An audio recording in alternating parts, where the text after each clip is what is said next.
താഴ്ത്തിക്കളയും കേട്ടോ, ഇത് മനുഷ്യന്റെ വാക്കല്ല കേട്ടോ എന്ന് പറയുന്നുണ്ട്. ഓരോ സൂറത്തുകൾ പരിചയപ്പെടും.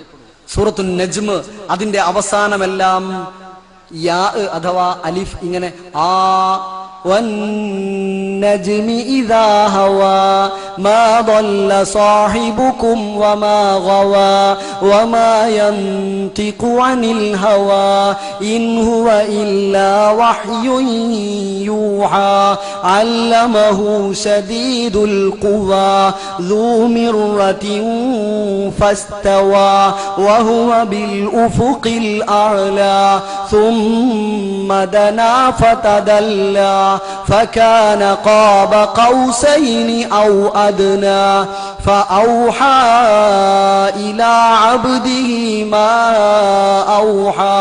ഇങ്ങനെ എല്ലാ ആയത്തിന്റെയും അവസാനം ആർക്കാ മടുപ്പ് വരിക? ഓതിയാൽ നിർത്താൻ കഴിയില്ല, കേട്ടാൽ മതിയെന്ന് പറയാൻ കഴിയില്ല. പ്രവാചകൻ ഓതി കേൾക്കാൻ ഒരുപാട് സമയം കണ്ടെത്തിയിരുന്നു. സൂറത്ത് ഖമറിന്റെ അവസാനമെല്ലാം എന്ന് അവസാനിപ്പിക്കുന്നു. റാ കൊണ്ട് അവസാനിക്കുന്നു. എന്ത് ഹൃദ്യമാണത് കേട്ടുപോകാൻ. സൂറത്തു റഹ്മാനിൽ 31 പ്രാവശ്യം ഒരേ ഒരായത്ത്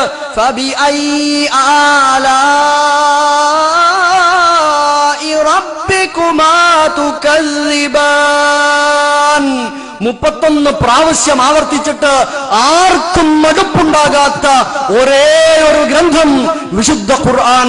ആ ഖുർആനുമായി അടുക്കാൻ ശ്രമിക്കുക. സൂറത്തുൽ ഹാഖയുടെ അവസാനം എല്ലാ ആയത്തുകളുടെയും അൽ ഹാഖ മൽ ഹാഖ വമാ അദ്റാക മൽ ഹാഖ എല്ലാം ഇങ്ങനെ അവസാനിക്കുന്ന ഹൃദ്യമായും ഈണത്തോടുകൂടെയും നല്ല ശബ്ദമാധുര്യത്തോടുകൂടെയും ഇതങ്ങ് ഓതിയാൽ ആ ഇമാമ് എത്ര നേരം നമസ്കരിച്ചാലും മതി വരില്ല കൂട്ടരെ. ഈ വിശുദ്ധ ഖുർആൻ പോലെ അത് കവിതയല്ല, അത് പാട്ടല്ല, അത് ഗദ്യമല്ല, അതെന്തെങ്കിലുമല്ല. അതിനെന്തോ ഒരു വശ്യതയുണ്ട്.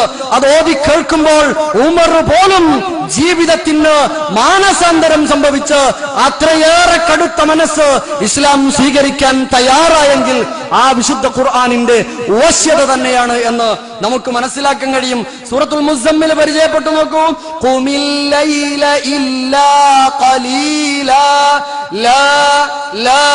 എല്ലാ ആയത്തുകളുടെയും അവസാനം ലൻ എന്ന് ലാ ലാ എന്ന് അവസാനിപ്പിക്കുമ്പോ എത്ര ഹൃദ്യമാണ് കൂട്ടരെ. ഞാൻ അടുത്ത ആളുടെ സമയത്തെ അതിക്രമിച്ച് കടന്നു കയറുകയാണ് എന്നതുകൊണ്ട് ഞാൻ ഇവിടെ അവസാനിപ്പിക്കാം.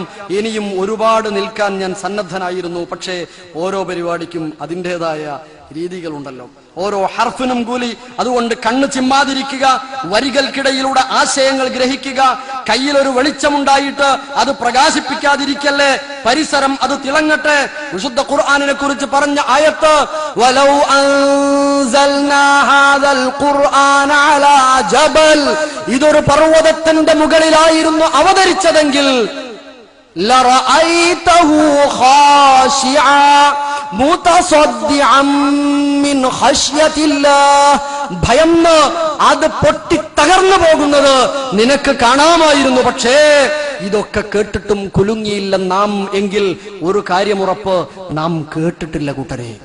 നാം അതിനെ വേണ്ട രീതിയിൽ മനസ്സിലാക്കിയിട്ടില്ല. അത് വായിച്ചാ പോരാ, അതിനുള്ളിലൂടെ വായിക്കണം.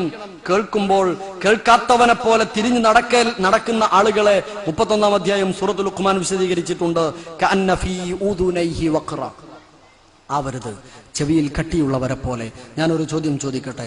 ഖൈറുക്കും മൻ തഅല്ലമൽ ഖുർആന വഅല്ലമ, നിങ്ങളുടെ കൂട്ടത്തിൽ ഏറ്റവും ഉത്തമർ ഖുർആൻ പഠിക്കുകയും പഠിപ്പിക്കുകയും ചെയ്യുന്നവരാണ്.